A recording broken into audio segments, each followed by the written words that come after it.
ৰাজ্যত অন্ত পৰিল প্ৰথম পৰ্যায়ৰ নিৰ্বাচনী প্ৰচাৰ আৰম্ভ হল দ্বিতীয় পৰ্যায়ৰ নিৰ্বাচনৰ হাই ভোল্টেজ প্ৰচাৰ কোকৰাঝাৰ ৰৌতা দুধনৈত নিৰ্বাচনী ৰণদংকা বিজেপিৰ ৰাষ্ট্ৰীয় সভাপতিৰ লোকসভা নিৰ্বাচনৰ গৰম বতাহে পাৰুকৈয়ে উত্তাল কৰি ৰাখিছে সমগ্ৰ ৰাজ্য হাই ভোল্টেজ প্ৰচাৰে আকৰ্ষণীয় কৰি তুলিছে দ্বিতীয় পৰ্যায়ৰ নিৰ্বাচনী যুঁজ এই দৃশ্য নগাঁও লোকসভা সমষ্টিৰ ৰূপহীহাটৰ মন্ত্ৰী পীযুষ হাজৰিকাৰ নেতৃত্বত বিশাল বাইক ৰেলীৰে সংখ্যালঘু অধ্যুষিত এলেকাত শক্তি প্ৰদৰ্শন বিজেপিৰ ৰূপহীৰ অৰুণাৰ পৰা কৰাজানলৈ উলিওৱা ৰেলীত ভাগ লয় হাজাৰ হাজাৰ সমৰ্থকে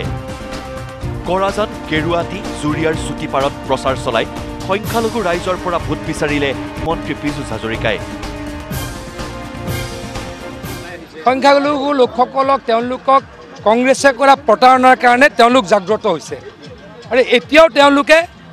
তেওঁলোকক কংগ্ৰেছে ভয় খুৱাই আছে এবাৰ নতুন নতুন কথা কয় আগতে কৈছিলে মছজিদ ভাঙি দিব এবাৰ বোলে সংবিধান বদলাই দিব মুঠৰ ওপৰত সংখ্যালঘু ৰাইজক ভয় খুৱাব লাগে এতিয়া আৰু কোনো ভয় নাখায়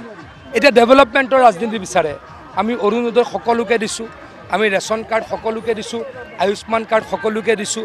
এডমিশ্যন সকলোৰে বিনামূলীয়া কৰিছোঁ চাকৰি সকলোকে দিছোঁ এই কথাবিলাক ৰাইজে এতিয়া বুজা হ'ল গতিকে কংগ্ৰেছে যে এই মিছা মিছা কথা কৈ মানুহখিনিক শোষণ কৰিছিল উন্নয়ন একো কৰা নাছিল তাৰ বিৰুদ্ধে তাৰ প্ৰতিবাদত ৰাইজ হাজাৰ হাজাৰ ৰাইজ ওলাই আহিছে সেইকাৰণে সুৰেশ বৰা ডাঙৰীয়া নিশ্চিতভাৱে জয়লাভ কৰিব নগাঁও লোকসভা সমষ্টিৰ কংগ্ৰেছৰ চালানী প্ৰাৰ্থী প্ৰদ্যুৎ বৰদলৈক সমালোচনাৰে থকা সৰকা কৰে মন্ত্ৰীগৰাকীয়ে সংখ্যালঘু অধ্যুষিত এলেকাৰ ভোটেৰে দিল্লীলৈ যোৱা বৰদলৈয়ে কিদৰে ৰাইজক প্ৰতাৰণা কৰিলে তাকো বুজাই দিলে মন্ত্ৰী পীযুষ হাজৰিকাই এতিয়া যে নগাঁও নতুন সমষ্টিত খেলিছে মই জাগিৰোডৰ কথা বাদ দিলোঁ ৰহাৰ কথা বাদ দিলোঁ আপোনালোকে লাহৰী কথা খুজিব তেওঁ কেইদিন 5 বছৰত গ'ল বানপানীৰ সময়ত আহিছিল নেকি আপোনালোকে খুজিব কেইদিন যমুনাৰ মুখলৈ গ'ল আপোনালোকে তেওঁলোকক খুজিব প্ৰদ্যুৎ বৰদলৈ ডাঙৰীয়া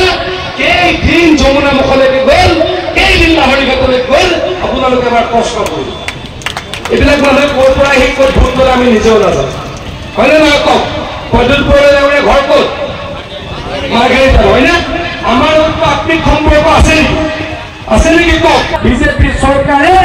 8 বছৰত 18খন মেডিকেল কলেজ এই অসমত বনাইছোঁ কংগ্ৰেছে মাত্ৰ 6খন বনাইছিল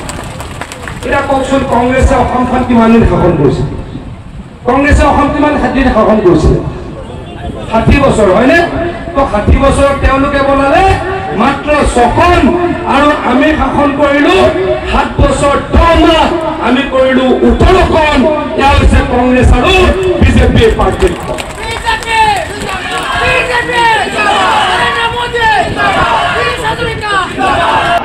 লাহৰীঘাট জুৰিয়া চামগুৰি চুটিপাৰ আদি অঞ্চলতো দেখা গ'ল সংখ্যালঘু ৰাইজৰ বিজেপিৰ প্ৰতি থকা আস্থা আৰু বিশ্বাস কাৰণ এনে উপস্থিতি তাৰেই প্ৰমাণ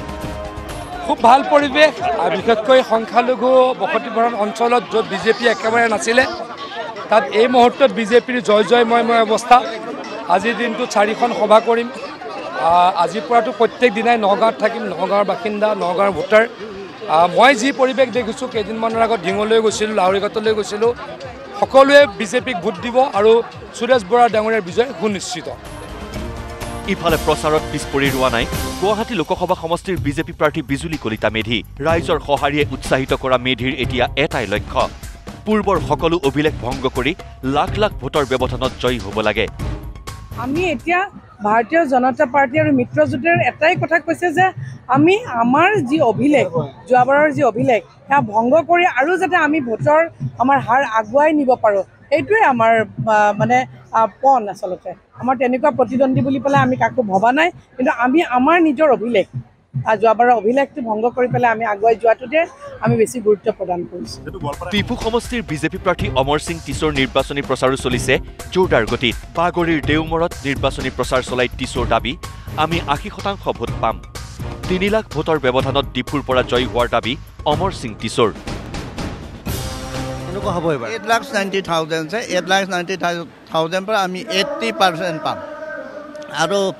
কংগ্ৰেছ APSLC তাৰপিছত ASDC দলটো হৈছে সেকেন্ড পজিশন কাৰণে ইহঁতৰ যুঁজি আছে এই 20% ভোটটো তাৰপিছত আৰু আমি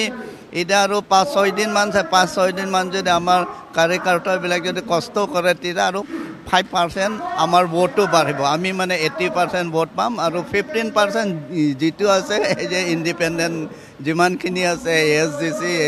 কংগ্ৰেছ এই মানে ছেকেণ্ড পজিশ্যন কৰে কম্পিটিশ্যন কৰি আছে এইদৰেই দ্বিতীয় পৰ্যায়ৰ লোকসভা নিৰ্বাচনৰ বাবে